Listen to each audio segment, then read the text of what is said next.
Hi, this is another one of the short career talks.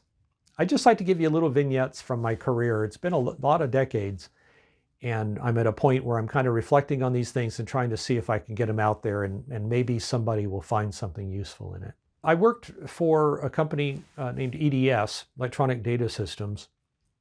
They had actually acquired the company I was working with before, and they brought in a manager to cover our area who had been a CIO at a very large company. And for whatever reason, he had moved to EDS. But, I think he had way, way more skills than his job would indicate, than his role there would have indicated. He very much an overachiever, outperformer, fantastic manager. Really, really great to work with. He had really three of us that were the strong leads. One that had the actual hosts and servers and stuff like that. Another one in networking. And then I was sort of, I did quality control, but I kind of filled in wherever and probably functioned in some ways like a strategist and architect. And the three of us got along really well. I mean, it was a great team. And I really, really enjoyed working with them. This was all technical work in the building. And also, if we had customers that had an issue someplace, then I would go out and help solve the problem. So when I was working for him, his name was John. When I worked for him, sometimes I'd come in the office at 8 o'clock and the administrator, would say, hey, we need you in Houston. I got you on a flight at 3 o'clock. And so I would, at some point run home, grab my suitcase, which was partly packed, and then head down to the airport. A ticket was waiting for me, and I'd be down in Houston, and I'd be down there. I remember the one I was there for 2 or 3 days helping out an account. Turned out to be technical issues. It wasn't a training issue. It was more complicated than that, but it's okay. It was just technical stuff I needed to work out. John calls me in his office, and he says, he said, we have a situation. There was supposed to be, there was a request for proposal for one of the newer products. It was a product that was outside anything I'd worked in. Software for managing all the parts in an assembly and equipment maintenance and that kind of stuff. Everything I normally did was just engineering drawings and developing, oil well parts, aircraft parts, landing gear, that kind of stuff. But this was, keeping track of all the parts in a large assembly at a parts level, not at the engineering drawing level. Sorry, that's way too much information. But anyway, he said, they want a quote on this. And the problem is it went to the wrong sales office and it just sat. And he said, now we're 2 weeks away from the deadline when they're going to make a decision on which software they go with. And sales doesn't want to touch it because they figure it's a losing proposition because it's too late. So they're all kind of fiddling around going, I don't want to touch it, you touch it. I don't want to touch it, you touch it. And he said, I just wondered, you had sales in your background. You're a sales manager before. Do you want to try it? Do you want to see if you can lead the proposal team? And do you think you can get this done in 2 weeks?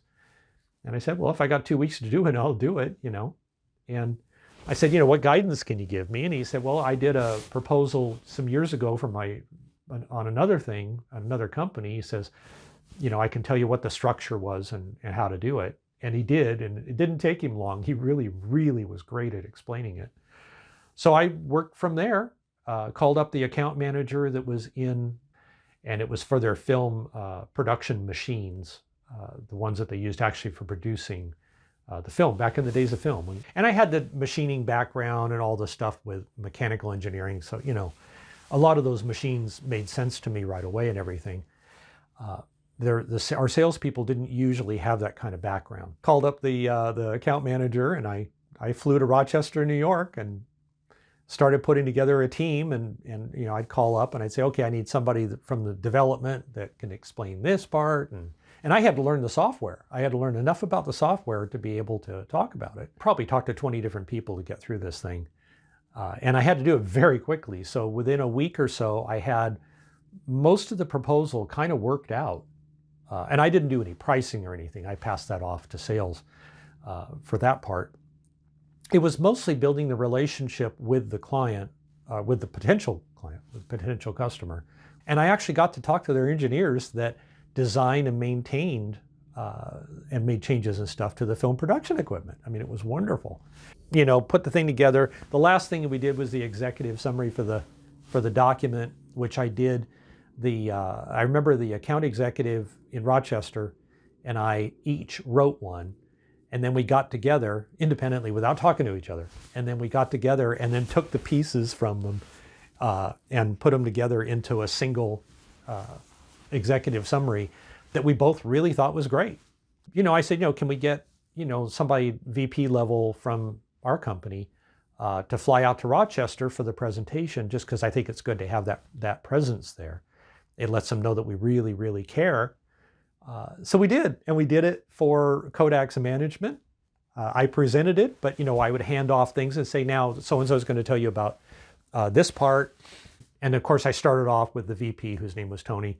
You know, Tony did a little thing, you know, we want you to know how important this is to us. We're sorry about the delays and how this got mixed up, but Ed's done a great job. And I mean, he gave me props. It was nice. You know, Ed's done a great job putting this together, and our team has really put something that we think is really a great solution for you. And we got the contract. So it was, I mean, it was good money. We got the contract. It worked out really well. I don't remember if I got any bonus out of that. I might have. But I got enormous satisfaction. I met really great people, made some great friendships, great relationships. What's the lesson we take away from this? By all accounts, I was a technical guy only.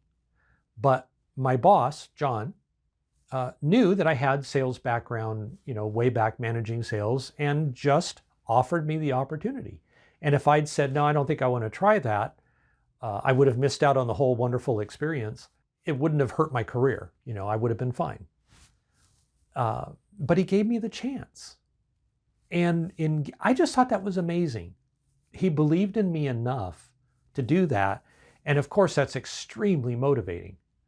You know, when he gave me an opportunity like that, you can bet I wanted to bring that thing in. And I pulled out all the stops. I worked a lot of hours, very long hours in Rochester to make that happen. And other people were right there with me, and just had fantastic support. I think that's the best lesson is that you have to look and see when somebody on your team can grow, and give them something that they've never done before, and then give them the support so that they're successful. And know them well enough to know that they can make this work.